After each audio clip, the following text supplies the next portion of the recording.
जी sir, जब मेरे लिए रिश्ता आया था तो हुँ, हम लोग बहुत मिडिल फैमिली से है, मतलब ना खेत है ना खार है हम लोग के पास, हुँ, मतलब कमाना और खाना प्रतिदिन का यही चलता है। हुँ, तो मेरे पति आए थे, मतलब जब शादी नहीं हुआ था तो रिश्ता आया था, तो मैं बोली, मैं पढ़ने में थोड़ा टैलेंटेड थी उस समय, तो मैं बोली कि मैं पढ़ के कुछ बनना चाहती हूँ, अगर आप हाँ बोलेंगे तभी मैं शादी करूँगी, मैं आगे बढ़ना चाहती हूँ करके। हुँ, तो बोले ठीक है करके, अब जैसे तैसे सर के हमने वो मुझे व्यापम का प्री डी एड दिलाए, फिर डी एड दिलाए, टेट एग्जाम क्वालिफाइड हुई। हुँ, और मैं मेरे छोटे सा बच्चा था जब, मतलब 2 ढाई महीने के बच्चे को मैं छोड़ छोड़ के कॉलेज जाती थी सर। हुँ, मेरे पति मज़दूरी भी करते थे, उसमें मुझे कॉलेज ले भी जाते थे, लाते भी थे।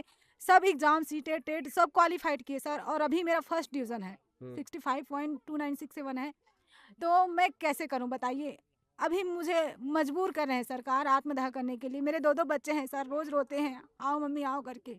मेरे पति भी बुलाते हैं, लेकिन मैं जब इतना संघर्ष कर ली हूँ सर, मैं अपने बच्चों को बच्चों वहाँ से पे बात होती तो क्या बोलते हैं बच्चे? रोते हैं सर, रोज़ भी लगते हैं मेरे लिए। 3-3 महीने हो गए सर, क्या उम्र है ज़रा उनकी बताइए? एक 2 साल का है और एक 5 साल का है।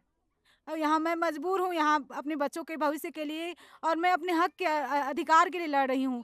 जो मुझे मिला है सुप्रीम कोर्ट, हाई कोर्ट से, तो मैं क्यों छोड़ूँ मैं? जब बोलते हैं कि बालिका पढ़ेगी विकास गढ़ेगी करके, तो हमें क्यों, हमने पढ़े के गलती क्या कर दिया?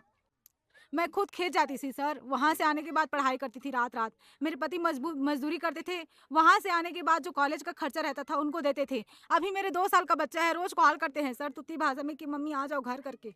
मैं रोती हूँ, वो भी रोते हैं, घर वाले सब परेशान हो गए हैं, मेरे सास-ससुर भी ताना देने लग गए हैं कि पढ़ी तो थी, मतलब बोलती थी कुछ करूँगी करके, अब क्या कर रही है? उससे अच्छा तो घर का चूल्हा-चौका सँभालती ना, कम से कम बच्चे तो खुश रहते, परिवार तो खुश रहते करके। मैं बहुत परेशान हो गई हूँ सर, मैंने अपने मंगलसूत्र तक बेच दिया कि कोर्ट में लड़ते-लड़ते अब हमारे पास कुछ नहीं है, हाथ और पैर बस है। तो अगर हमें देना है तो नियुक्ति दे दीजिए, नहीं तो यहीं पे हम आत्मदाह करेंगे। कुछ नहीं बचा। बचा है तो क्या? सिर्फ़ हौसला और ये शरीर।